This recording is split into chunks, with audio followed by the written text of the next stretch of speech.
Peace and blessings to all of God's children. I pray this finds you well. Here in the southeast, now here we dealing with snow, the west coast, the fires, man. Keep them in your prayers, man. Them people need a lot of prayer. I mean, I can't comprehend that, but it's happening, and we're here in it. And as I said, Lord, have mercy. Okay, I'm coming today on a scripture. It's Mark chapter 9, verses 38 through 40.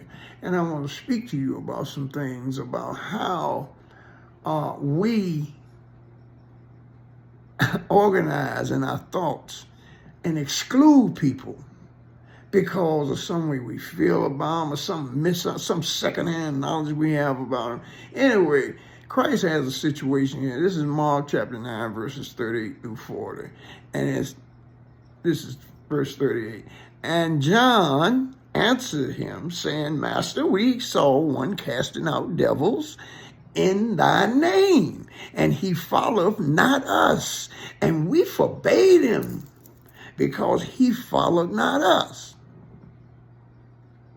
He ain't got the right colors on, man. I mean, he ain't from the right part of town. I mean, he ain't with the right group, And see, this ain't just in the streets. This is everywhere now. People, out of their lack of total insight into a thing, well, let's just put it like this. They're not strong enough in whatever walk it is they're taking to deal with nothing except what they got right there, and they feel comfortable in there. But this disallows, or this causes one. It's two ways you can paint a floor in a room. You can either paint yourself out the door or paint yourself into a corner and find yourself trapped. And I think a lot of us get trapped in our comfort zones. See, all growth is uncomfortable. It's painful. Physical growth, mental growth, spiritual growth. And see, a lot of us just ain't trying to deal with it. I mean, I can't tell nobody what enough is. You got to drive your own car. See, we're all of us are driving along in cars down this road called life, and we're all in different vehicles. Because what a lot of you don't know is we are created number one in a class of one by a perfect creator. So any imperfection we experience in our thoughts, see, thoughts become things. They become things in your reality, like a spider spins his web from his own body. But see, since we don't see evidence in the physical, we think, it's just something. But thoughts are energies, and that energy operates in different frequencies, on different levels. It gives you a different resonance.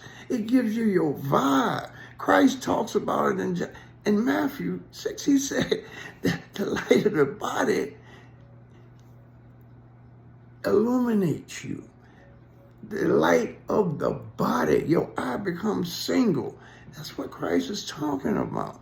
We exchange energies on light frequencies, and that's why some people's presence disturbs us, and some of them, we just feel a certain peace around them. It's our resonance. It's our vibe. But see, we lose all that when we confine and select different groups of people, as being, But anyway, verse 39. But Jesus said, forbid him not, for there is no man which shall do a miracle in my name that can lightly speak evil of me. For he that is not against us is on our part.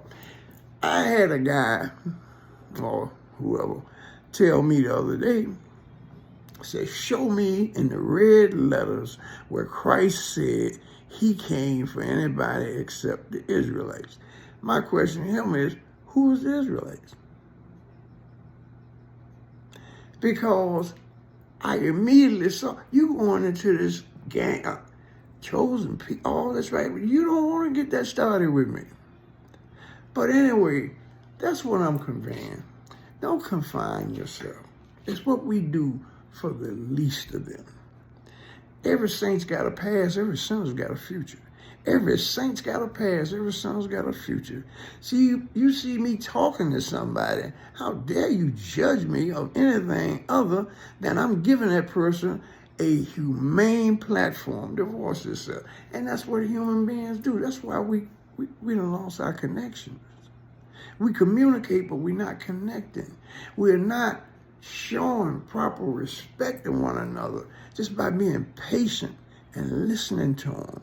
Because you can't have understanding if you ain't got patience and you don't listen. I pray something come out of this and it blesses you richly. One love.